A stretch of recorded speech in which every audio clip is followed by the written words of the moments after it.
podcast. A podcast about the perks and perils of first home buying. I'm Maddie, a psychology student and compulsive planner. And I'm Tom, a maths student and definitely not a compulsive planner. In today's episode, we'll be exploring all of the different types of houses you can buy, from apartments to detached family homes. We'll be discussing the pros and cons of each and talking about which ones we'll likely go with for our first home. Yeah, so welcome to the third episode. Woot. Yeah, I think the listeners knew it was the third one. Hopefully they can count to 3. Yeah, well, if you didn't know, this is the third episode. Yeah. If you're just joining us, This is the third episode. So you can start from 1 or not. It's up to you. It's not really in an order. So yeah, it doesn't have to be ordered. that's the benefit.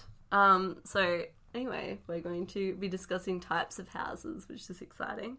But before we get started, I just wanted to make a comment about one of the previous episodes. We had like a listener comment that was about how we talked about in the first episode how we want prices to like be more housing prices to be more affordable for first home buyers. When we said that, we didn't mean we wanted housing prices to go down. We just wanted them to stop going up so like quickly and Yeah, just like level off a bit. Yeah. And Like plateau. go up a little bit each year, but not heaps. Yeah. And ideally wages would go up. We want the housing market to be stable and profitable. Yeah. So the advantages of a detached house is obviously there's more space, including outdoor space, so you can have your dog. Or like you can garden, obviously. You don't have to have a pet, but yeah. Independence, you're free to make changes to the house without worrying about strata laws or owners' corporations, etc., which is good. You don't have to get approval for anything except sometimes council approval for different things. Yeah, like we had to for our carport. Oh, really? Yeah. I didn't know that. That's fun. Yeah, it was very fun.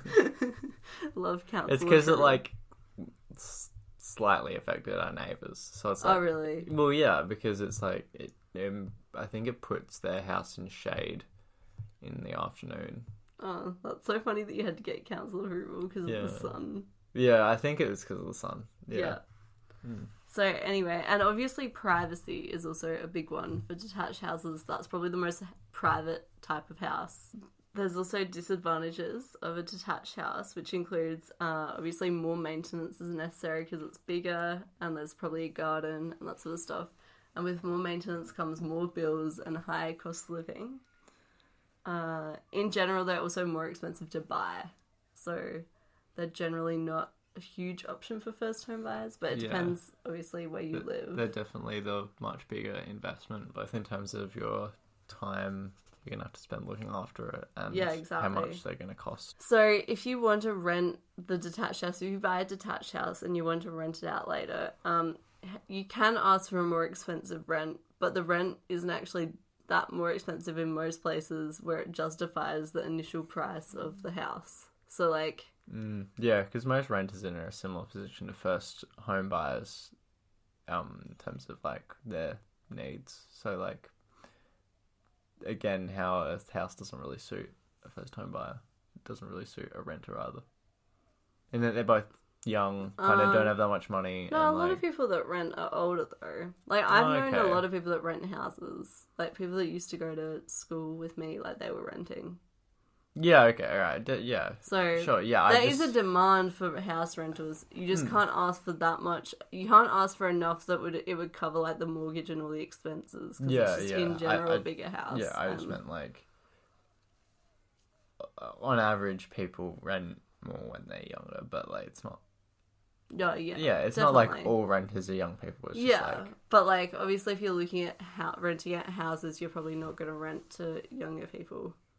Like, you'll probably end up renting to families and that sort of thing. But even they will not pay that much more. That will cover your whole cost. Yeah. So, but also this might not be your first priority, obviously. First home buyers usually just want to live in their house and that's it. So, like, looking at, like, how rentable it is probably isn't that high on the priority list. So we'll move to the next type of house, which is the apartment, which I called Inner City Allure. That's like the category title. Yeah. I mean, I don't even think I've ever heard the word allure said before. Like alluring, obviously, but allure. Really? No. I definitely have. I don't know. It's there you go. You're really bringing out the vocab. There's some vocab for you. Yeah. So the advantages of apartments include they're more affordable, obviously, than like detached houses, and more affordable than most other house types that we're going to talk about. They're probably the most affordable. An example of this is in Sydney, where the median house price in 2018 was 1.15 million. Is that right? Yeah. Yeah. And the median apartment price was 740,000. Yeah. So clear difference. Yeah. And that's just in Sydney. So obviously in other places so that's like 2/3 of the price, which is pretty good. Yeah, it's really good. So more affordable. Also, most maintenance is looked after by the strata, so you have to pay strata fees, which is a bit of a disadvantage. But also then they like look after the outside of the like apartment complex and all of that general maintenance stuff. They look after that. Like, for example, if your apartment complex had like a pool, paying the strata fees would look after the cleaning of the pool, and so you don't have to do anything yourself about cleaning the pool. Yeah. Which is good, because a lot of young people don't really want maintenance at all. That's like a very like high priority, like less maintenance the better. Yeah. I've noticed. It's a trend. Yeah, well, that makes sense. We tend to be busy on our phones and stuff. Yeah. I feel like maybe previous generations were like really wanted to do lots of gardening and stuff. I feel like that might have been a thing. Yeah. But it's not really now. Yeah, probably a bit, but like a little. Most people that I know that are our age who are into like gardening at all are into not gardening really. They're into succulents, so that's like a lot less effort. Yeah. And indoor plant life. Yeah. Yeah. Oh, and you did mention another advantage just then. Yeah. You mentioned pools. Oh yeah. So in like apartments can come with like a whole lot of extras. So I found like obviously pools and gyms and like sometimes like rooftop garden things depending on your apartment complex. It all just sounds really cool to me. Yeah. Sometimes they don't have any extras, which is a bit of a downside, but that it is a potential advantage that they come with extras. And obviously that will it'll increase the cost of initially buying the apartment, but it will be a better investment probably if they have like these extras. So, because it makes it more like desirable for people. Yeah. And like increases the value. Also, you get less costly bills because you're living in a smaller area. So that's pretty self-explanatory. And also your location. Apartments are generally like closer to the city, which is really good for like commute time and that sort of thing.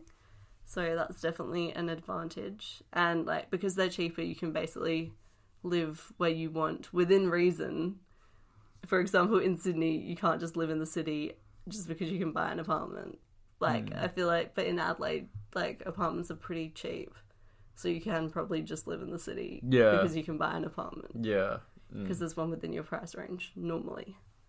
Yeah. So also, last advantage is that I think there's more security, and I did read this somewhere, so it's not just like I think, but yeah. So the reasoning behind this is they have to go through like 2 layers of like security, so they have to like get in through like the front like door or whatever you have to enter the apartment complex. So like even sometimes apartment complexes have like a foyer thing, so then they like have like like a person at a desk and stuff, and then you can't get up to the like this is like real fancy ones. I feel like this is only this is like in my dreams when I live in New York. This is what I want.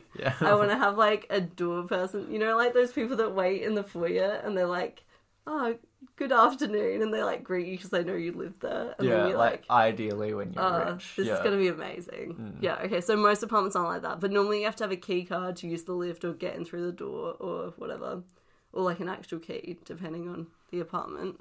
And then you also have to be able to get into your apartment. So that's 2 extra layers of like, well, 1 extra layer of coverage, security, but 2 layers. I mean, overall. I guess you could have a front door that kind of like, or a front gate, sorry, that like locks people out and there's a buzzer and stuff. But then it's like in your house, like you do. Yeah. Like so, to get that same level of security for a detached house. Yeah. Yeah, but I feel like apartments, they just automatically have that. Yeah. That's houses, a lot of effort. It's more expensive. Yeah, it's more expensive to build a fence and have one of those things, those cool things. I love those ones where you press and then they have like a video of the person outside. Oh, the video. That's amazing because they also don't love opening the door for people. So I'm like always like, who is it? Like I want to know. Yeah, most of them it's just like a voice. Oh yeah, but the video ones are like extra good. Yeah. That's when another time when you're rich. That's on my bucket list. Maybe you should just have like multiple places. Oh yeah, definitely. This is the dream. This is like goals. Yeah. So the disadvantages of apartments. There's quite a lot of them. It's a bit unfortunate since we were talking about how many like good things there are. This is fake. So one of them I already mentioned was like you have to pay strata fees, like, and they're usually paid like every quarter, so it's just like another bill. But obviously they offer you a lot of stuff, so it is kind of worth it, I guess. And then obviously less space, so if you're into space, then that's not good. Less privacy. This like apartments have the least amount of privacy than any other type of house, I think. That's what I'm gonna say. Because you're literally living on top of people, like under people, and like within like sides. You have neighbours on both sides. It's basically like a hotel. Yeah, exactly. So that's not great. Also, they don't usually include off-street parking, which is like kind of important for some people, but also not important for people sometimes. Like depending on like if you have a car or like if where you're living has good public transport and that sort of thing. I think the more like central you are in your city, the more expensive parking's going to be and the less likely you are to have it. But the more central you are, like you're less likely to need a car then as well. Yeah, exactly. So it probably like works out. Like if you need it, you'll probably have it. But if you don't, if you don't, then you won't. Yeah. So that's okay. Also, apartments don't tend to go up in value as much as detached houses, which is not great. And this is because, like, as we talked about, like, in one of the previous episodes, like, land is the profitable thing, basically. Yeah. And apartments basically have no land. Yeah. So it's not going to go up that much in value. Yeah.